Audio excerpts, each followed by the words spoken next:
하나님, 기도할 때 복을 주시니 감사합니다. 기도할 때 고난 마음에 기쁨이 충만하게 해주시니 감사합니다. 기도할 때에 우리를 보살펴 주시고, 기도할 때 우리를 측은히 여겨 주시고, 기도할 때 우리의 마음의 근심이 사라지게 해주시니 감사합니다. 오늘 기도하러 왔습니다. 하나님의 얼굴 찾아왔습니다. 하나님의 능력의 손길을 의지하고 왔습니다. 주님이여, 충만한 은혜로 채워 주옵소서. 오늘도 아버지 주님께 더 가까이 나가며 이전보다 더욱 주님 사랑할 수 있게 도와주옵소서. 하나님의 말씀으로 우리를 깨닫게 해주시고 주님께서 동행해 주세요. 예수님의 이름으로 기도합니다. 아멘. 아멘. 여호수아 22장 10절에서 20절이요. 루벤 자손과 므낫세 반지파가 가나안 땅 요단 언덕가에 이르자 거기서 요단가에 제단을 쌓았는데 보기에 큰 제단이었더라. 이스라엘 자손이 그들을 들은즉 이르기를 루벤 자손과 갓 자손과 므낫세 반지파가 가나안 땅 맨 앞쪽 요단 언덕가에 이스라엘 자손에게 속한 쪽에 제단을 쌓았다 하는지라. 이스라엘 자손이 이를 듣자 곧 이스라엘 자손의 온 회중이 실로에 모여서 그들과 싸우려 가려고 하니라. 이스라엘 자손이 제사장 엘르아살의 아들 비느하스를 길르앗 땅에 보내어 루벤 자손과 갓 자손과 므낫세 반지파를 보게 하되 이스라엘 각 지파에서 한 지도자씩 10 지도자들이 그들과 함께하니 그들은 각기 그들의 조상들의 가문의 수령으로서 이스라엘 중에서 천부장들이라.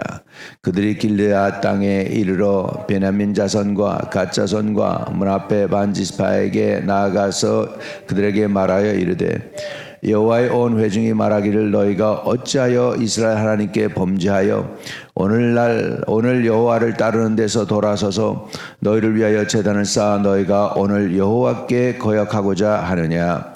볼의 죄악으로 말미암아 여호와의 회중에 재앙이 내렸으나 오늘까지가 그의 죄악에서 정결함을 받지 못하였거늘 그 죄악을 우리에게 부족하여서 오늘 너희가 돌이켜 여호와를 따르지 아니하려 하느냐. 너희가 오늘 여호와를 배역하면 내일은 이스라엘 온 회중에게 진노하시리라. 그런데 너희 소유지가 만일 깨끗하지 아니하거든 여호와의 성막에 있는 여호와의 소유지로 건너와 우리 중에 소유지를 나누어 가질 것이니라. 오직 우리 하나님 여호와의 제단 위에 다른 제단을 쌓음으로 여호와를 거역하지 말며 우리에게도 거역하지 말라. 세라의 아들 아간이 온전히 바친 물건에 대하여 범죄하였으므로 이스라엘 온 회중에 진노가 임하지 아니하였느냐. 그의 죄악으로 멸망한 자가 그 한 사람만 아니었느니라 하니라. 아멘. 아멘. 이 짧은 내용 안에 지금 이제 일이 지금 복잡하게 되고 있음을 볼 수가 있죠. 그래서 요단가에 이제 제단을 쌓았는데요. 지금 실로에 제단이 하나 있고 지금 요단가에 제단이 또 하나 생기게 된 거죠. 그러니까는 나라가 지금 두 단강이로 나눠지는 것처럼 두려웠던 거예요. 그래가지고서 이제 또 다른 제단을 쌓으려고 하느냐 이런 의미에서 이제 그 나머지 9지파 사람들이 들고 일어났습니다. 그래가지고 싸우려 했다 그런 말씀이 나와요. 12절에 보면 이스라엘 자손이 이를 듣자 곧 이스라엘 자손의 온 회중이 실로에 모여서 그들과 싸우려 가려 하니라. 예. 지금 이 사람들은 어떤 사람들입니까? 루벤 자손과 므낫세 반지파와 가나안 땅 루벤 자손과 므낫세 반지파가 그리고 갓 지파가 요단 건너가에 이르자 거기서 요단가에 제단을 쌓았다 그랬잖아요. 그때 이 사람들은 어떤 사람들이었냐면 자기네들이 자기네 땅을 차지할 만큼 끝까지 싸워준 사람들이에요. 예, 한 7년 동안을 한결같이 자기네 군대와 함께 싸웠는데 그래가지고서 이제 자기네들이 자기의 몫을 다 이제 챙겼잖아요. 그래서 자기 땅을 다 얻게 되고 이제 기업을 얻게 되고 그래서 이제 돌아간 사람들이란 말이에요. 근데 금방 그 사람들과 지금 싸우겠다고 이제 일어났어요. 지금 자기네들을 7년 동안 도와준 그 세 지파를 향해서 지금 이스라엘 사람들이 일어나서 싸우려고 지금 한 거예요. 왜? 한 가지 이유가 이제 다른 단을 쌓았다는 것이죠. 여기에 대해서 이제 일을 지혜롭게 행하려고 합니다. 그래가지고 사람을 먼저 보냅니다. 13절에 이스라엘 자손이 제사장 엘르아살의 아들 비느하스를 길라 땅에 보내어 루벤 자손과 갓 자손과 므낫세 반지파를 보게 하되, 그래서 지혜로운 일처리를 했어요. 그게 어떤 거냐면 문제의 본질을 먼저 찾아내는 겁니다. 그래서 이렇게 전쟁부터 막 일을 먼저 저지르는 게 아니고 왜 사람들이 거기에다가 지금 제단을 세웠나, 요단가에다가 이렇게 지금 하는 거에 대해서 이제 알아보려고 사람을 파송했다는 것입니다. 그러면서 이 전쟁이 아주 날려면 쉽게 납니다. 왜냐하면 인간은 감정의 동물이에요. 그래서 감정이 상하면은 금방 이렇게 합니다. 지혜가 얼마나 필요한지 몰라요. 그래서 여기에서 지금 백성들이 감정이 상해가지고 이제 여태껏 7년 동안 자기를 위해서 희생하고 봉사하고 같이 싸워준 동지인데 그냥 그 한마디에 그 요단가에다가 제단을 쌓았다. 그러니까 11절에 이스라엘 자손이 들은즉 이르기를 루벤 자손, 갓 자손, 므낫세 반지파가 가나안 땅 맨 왼 앞쪽 요단 언덕가 이스라엘 자손에게 속한 쪽에 제단을 쌓았다 하는지라. 이스라엘 자손이 이를 듣자 곧 이스라엘 자손의 온 회중이 실로에 모여서 그들과 싸우려 가려 하니라. 이렇게 된 거예요. 막 전쟁하겠다고 하는 거예요. 전쟁도 불사하겠다는 거예요. 그래서 이제 방법이 뭐였냐면 이제 비느하스를 파송한 거예요. 그래가지고서 자처지정이나 들어보자 했다는 것이죠. 그래서 사람을 파송한다는 건 뭐냐면 우선은 논의의 대화의 창구를 열겠다는 것입니다. 대화가 이루어지면 감정이 다스려집니다. 근데 대화가 막히면 감정이 상합니다. 그래서 감정이 상하면 하면 그 다음에는 아무리 이성적인 사람들도 이성적으로 행동 안 합니다. 그 다음서부터는 이성을 잃어버리기 때문에 이성을 없으면 모르죠. 사람이 짐승하고 사람하고 다른 게 뭐냐면 사람은 이성이 있거든요. 근데 이성이 감정을 억제 못하면 감정이 이성을 컨트롤하는 거죠. 근데 감정이 이성을 컨트롤하면 사람은 짐승처럼 행동하게 돼 있어요. 아들이고 딸이고 부부 사이고 뭐고 상관없어요. 감정이 상해버리면 굉장히 그냥 폭력적이 되는 거예요. 그래가지고 이렇게 화도 나게 되고 효독하게 되고 그러면 이성이 컨트롤이 안 되면 그러니까 컨트롤이 안 되는 거죠. 상황이 컨트롤이 안 되게 되어 있습니다. 이게 사람의 연약한 약점인데 그래서 이런 일이 일어났는데 백성이 감정을 잘 다스릴 수 있도록 했다는 것입니다. 어떻게 해요? 그는 지도자를 보냈습니다. 14절에 이스라엘 각 지파에서 한 지도자씩 10 지도자들을 그와 함께하니 그들은 각기 그들의 조상들의 가문의 수령으로서 이스라엘 중에서 천부장들이라. 이래가지고서 지도자를 세워가지고서 보냅니다. 바알보올이 세웠던 제단 그런 것들을 생각하면서 이제 과거를 조목조목 이야기하면서 너희가 단을 세운 거 요단가에 단을 세운 건 잘못된 거다 이렇게 이제 설명을 주게 되는 내용이 오늘 본문의 말씀입니다. 문제 해결에 있어서 우리는 지혜가 필요합니다. 감정을 따라서 행하면 안 됩니다.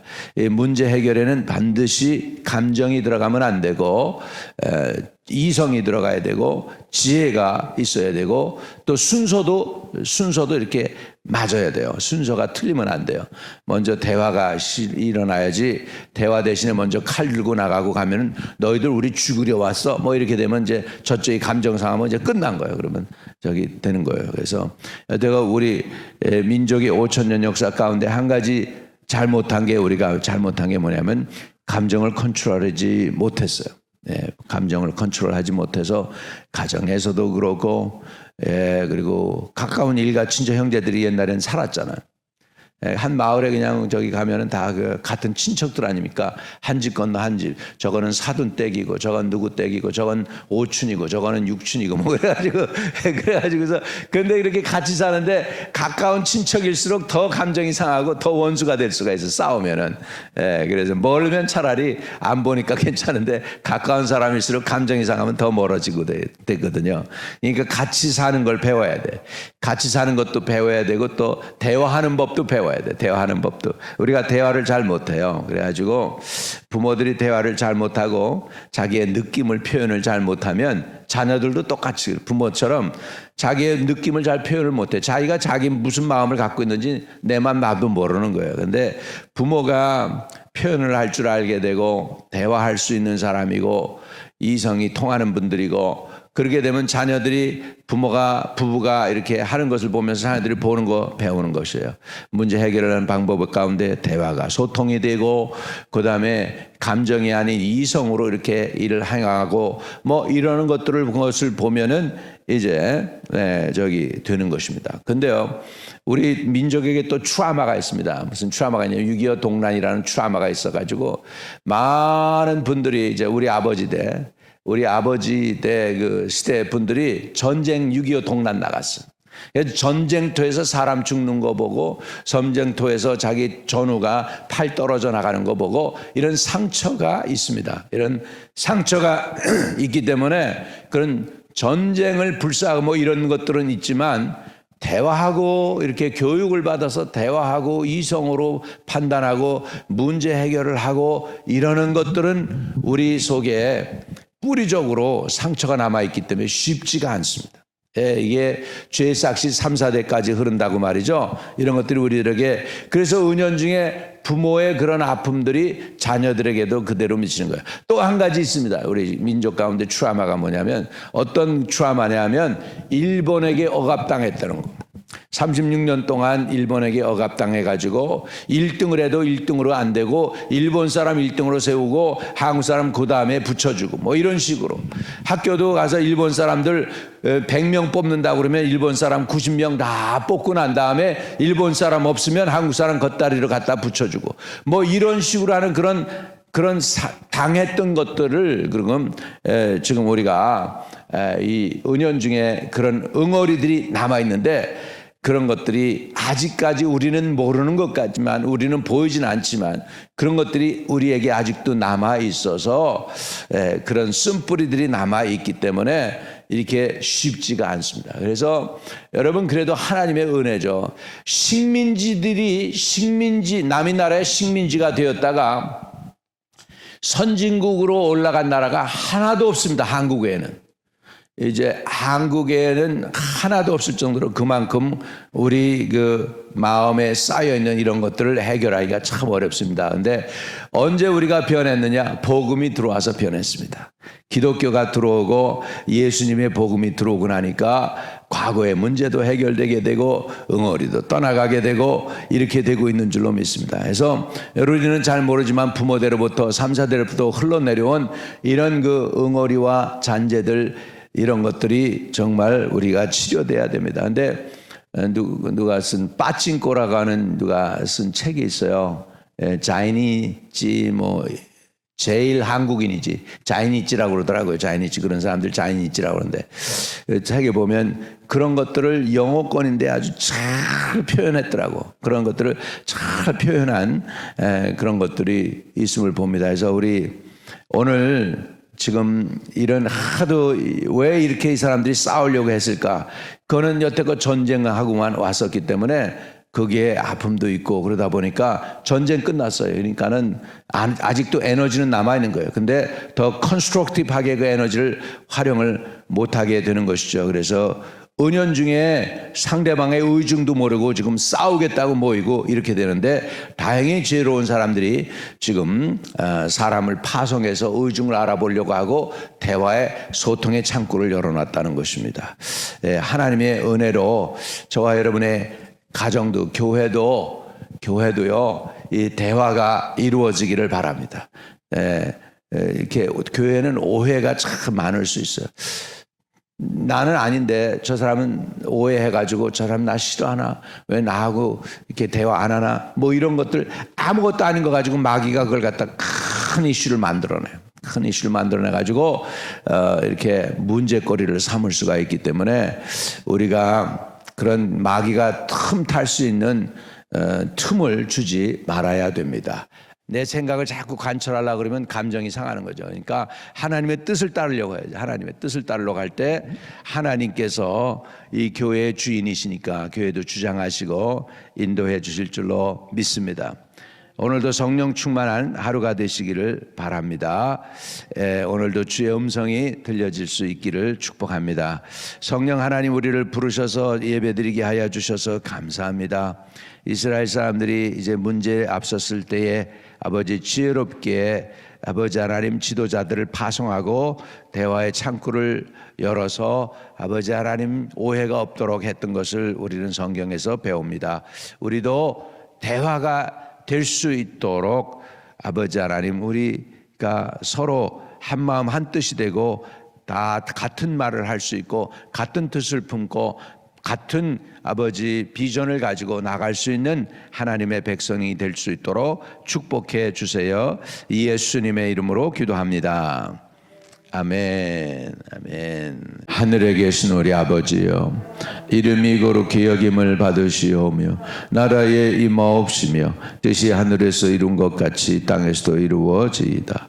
오늘날 우리에게 일용할 양식을 주옵시고 우리가 우리에게 죄 지은 자 사해 준 것 같이 우리의 죄를 사하여 주옵시고 우리를 시험에 들게 하지 마옵시며 다만 악에서 구하옵소서. 대개 나라와 권세와 영광이 아버지께 영원히 있사옵나이다. 아멘, 아멘.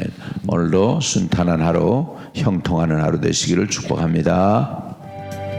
아무것도 두려워 말라. 주 나의 하나님이 지켜주시네.